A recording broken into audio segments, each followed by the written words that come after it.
Halo teman-teman semua, apa kabar? Semoga teman-teman semuanya sehat. Kembali lagi di channel BD Programming bersama saya Alwin Fau. Dan di seri kali ini kita akan belajar tentang yang namanya CSS.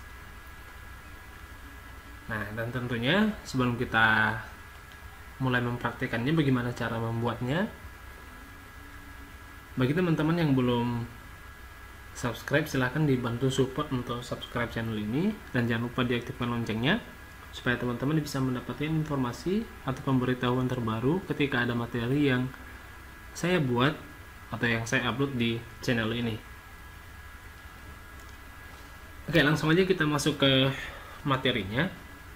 CSS di dalam dunia pemrograman, khususnya di web, ya, ada satu yang dikenal dengan CSS untuk menghias, untuk membantu kita menata atau mengatur setiap halaman web, setiap elemen-elemen yang kita buat di dalam halaman web kita.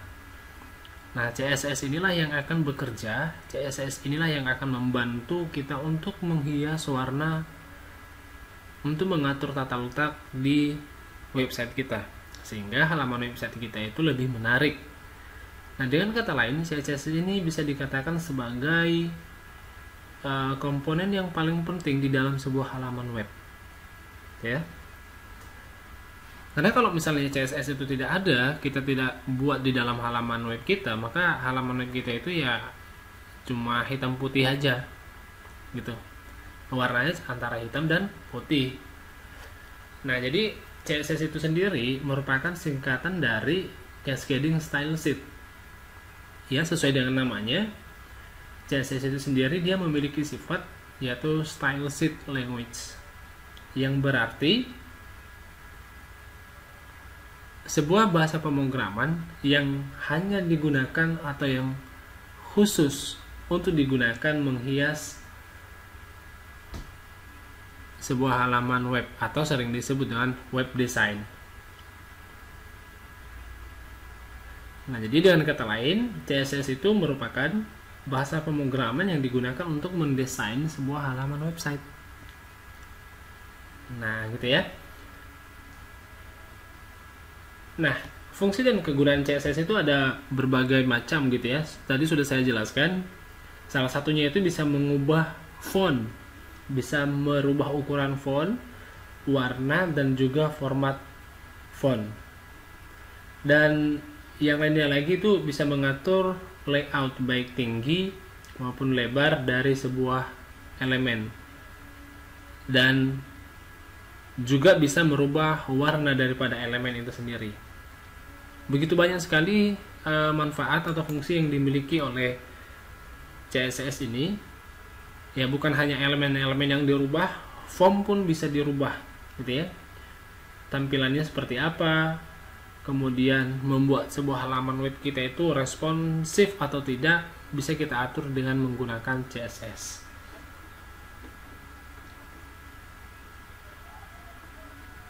Nah, bagaimana cara menuliskan CSS? Nah, cara menuliskan CSS itu ada 3 cara, gitu ya. Ada 3 cara, yaitu ada yang disebut dengan inline CSS style, ada yang disebut dengan internal CSS style, dan kemudian ada yang disebut dengan external CSS style. Nah, apakah ketiga yang saya sebutkan tadi itu memiliki teknik penulisan CSS yang berbeda? Tidak, ya. Semuanya sama, hanya saja penempatannya yang berbeda. Kalau yang dikatakan dengan inline CSS style, ya, biasanya CSS itu akan kita tuliskan pada baris atau tag-tag HTML yang kita buat di dalam project kita, gitu. Nah, yang dimaksudkan dengan inline ini, misalnya ya, kemarin kita sudah membuat sebuah form mahasiswa seperti ini tampilannya. Kita lihat di sini. Nah, misalnya untuk inline CSS style itu nanti kita akan letakkan di dalam tag ini. Di sini kita letakkan. Nah, di situ ya. Ini saya contohkan aja. Sedangkan yang namanya internal CSS ya. Internal CSS itu nanti kita akan letakkan di sini. Nah, nanti kita akan buat di sini yang namanya style. Nah, setelah kita buat, maka disinilah kita tempatkan CSS-nya. Kita tuliskan di sini. Berarti di bawah title ya. Nah, sedangkan yang namanya external CSS style, nah, kita akan buat satu file yang berbeda, yang dimana file itu dia terkhusus, hanya digunakan untuk file CSS-nya semua, perintah-perintah CSS-nya semua. Nah, jadi kita akan coba praktekkan langsung bagaimana cara membuat atau mengimplementasikan CSS yang inline CSS style.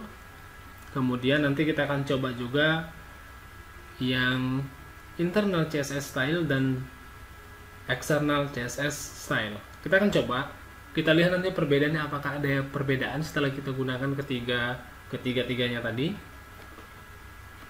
Oke. Nah, saya akan mulai dari sini. Oke, saya akan rubah ini style.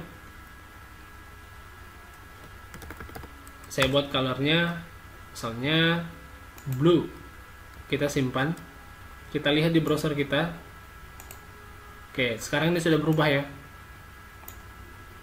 Nih, sudah berubah.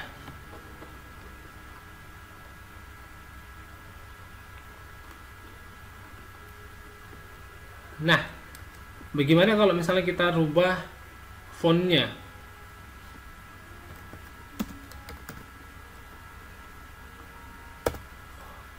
Oke ya, kita buat fontnya seperti ini, unset.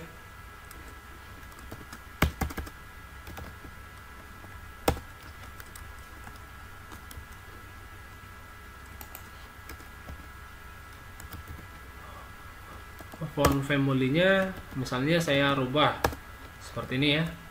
Ini juga CSS-nya. Nah, berubah ya seperti ini. Dan kemudian ini untuk yang inline CSS style ya. Nah, sekarang ini saya matikan. Ya, saya matikan. Saya akan buat di internal. Nah, sini saya buat internal style. Kemudian di sini saya buat tulisan form. Kemudian buka kurung kerawang. Kemudian di sini kita buat tipenya dulu. Kita buat teks atau CSS di sini. Kemudian kita buat colornya. Color misalnya yellow. Kemudian font family-nya atau jenis fontnya. Ini misalnya saya buat ini. Ya, impact, kemudian Arial narrow bold. Oke. Kita lihat apakah ada perubahan. Oke, kembali ke posisi semula. Nah, ada yang salah ya. Ada yang perlu kita tambahkan, yaitu di sini ID-nya. ID. Apa yang kita buat di sini? Yang ini, tulisan formnya ini. Nah, kita copy, kita pastikan di sini. Nah, tulisan form kita simpan dan kemudian kita refresh. Nah, sekarang sudah berubah. Nih. Nah, misalnya saya mau rubah warnanya, jangan ini, saya rubah ke warna merah lah, warna merah. Refresh. Nah, sekarang sudah berubah seperti ini. Tapi misalnya fontnya saya rubah, jangan seperti ini. Font family-nya. Oke, saya gunakan font yang lain. Nah, seperti ini hasilnya. Nah, ini untuk yang namanya internal CSS style, gitu ya. Tadi kalau yang inline tadi kita letakkan di setiap baris atau di setiap tag HTML-nya, sedangkan yang internal itu kita letakkan di dalam atau di bawah title yang dimana dibungkus oleh tag hit gitu ya. Ini ada hitnya. Nah, selanjutnya bagaimana cara kita membuat yang eksternal? Ya, kita buat file baru. Sini kita buat file baru. Kita buat, kita simpan misalnya di folder yang sama ya. Saya buat sini style.css. Tuh. Kemudian saya simpan. Oke, nah sekarang kita ada dua file. Ya, ada file HTML dan ada file CSS. Nah, sekarang kita akan coba praktekkan. Kita akan tuliskan di sini. Tuh ya. Tadi tulisan form. Tuh ya, kita buat tulisan form.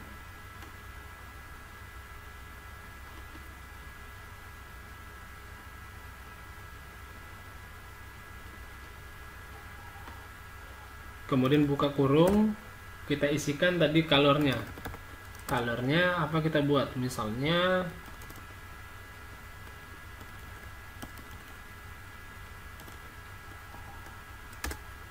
orange, ya. Misalnya orange, kemudian saya buat font size-nya. Misalnya saya buat yang large gitu ya. Kemudian font family-nya saya ganti seperti ini. Kemudian background-nya misalnya saya ganti ke warna hijau. Oke. Nah, kalau misalnya kita sudah membuat struktur HTML seperti ini, kita lihat di file HTML-nya. Nah, cara memanggilnya itu seperti ini. Di sini kita tinggal panggil aja filenya. Kita hubungkan kedua filenya tadi. Kita buat di sini link style sheet. Kemudian tipenya apa? Ya, tipenya text or CSS.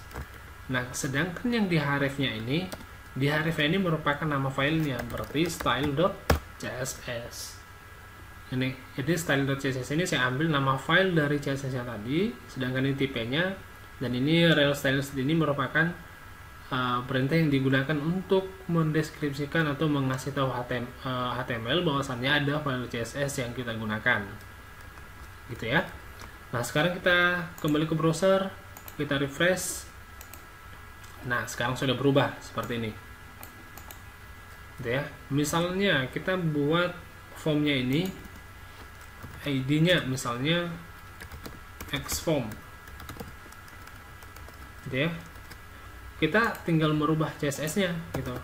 Misalnya xform margin, atau misalnya ya kita buat marginnya saja 2 pixel. Oke, kita refresh.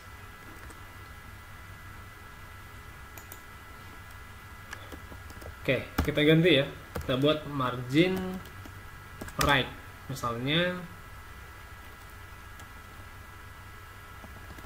sini kita buat 5 pixel. Ya, kita simpan, refresh. Itu ya, ini. Berarti akan bergeser ya ke kiri. Nah, misalnya 500. Kita lihat perubahannya. Nah, berubah ya. Atau misalnya kita buat warnanya, ya, color, misalnya green yellow, kita simpan. Nah, jadi ini akan mewarnai semua teks di dalam formnya tadi. Kalau misalnya kita tidak mau mewarnai teks yang kita mau warnai adalah formnya, jadi di sini kita buat background color. Misalnya kita buat di sini warna, coba marron ya, simpan. Nah, jadi seperti ini akan terwarnai. Atau misalnya kita mau mewarnai bagian-bagian tertentu, misalnya ya, misalnya kita mau mewarnai saya mewarnai bagian npm-nya saja misalnya. Berarti di sini kita buat id, gitu ya, id xnpm, ya, xnpm. Kita kembali ke CSS-nya, form, kemudian xnpm.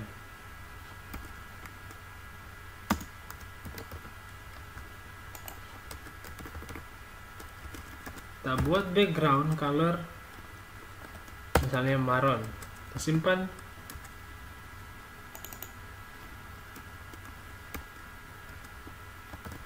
xnpm, simpan.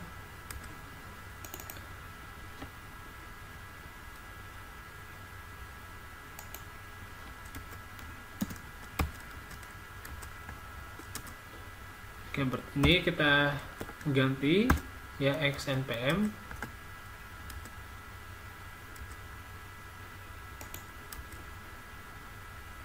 Kita lihat dulu scriptnya.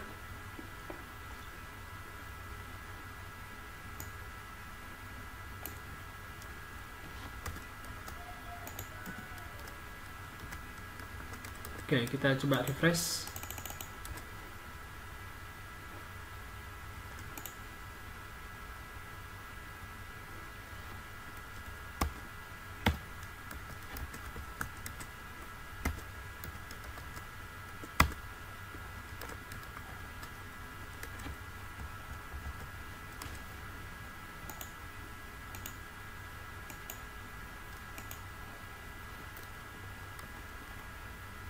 Ini xform,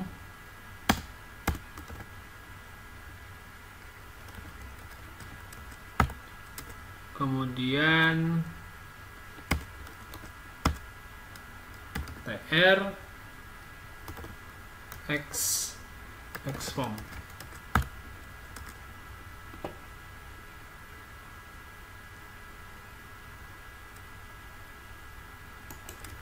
Nah, misalnya kita ganti ya. Oke, baik, saya rasa itu aja untuk penjelasan materi tentang CSS. Silakan dipelajari dan dipahami materinya. Ketika ada penjelasan yang kurang paham, boleh ditanyakan di kolom komentar atau tanyakan langsung sama saya. Oke, sampai jumpa di materi berikutnya.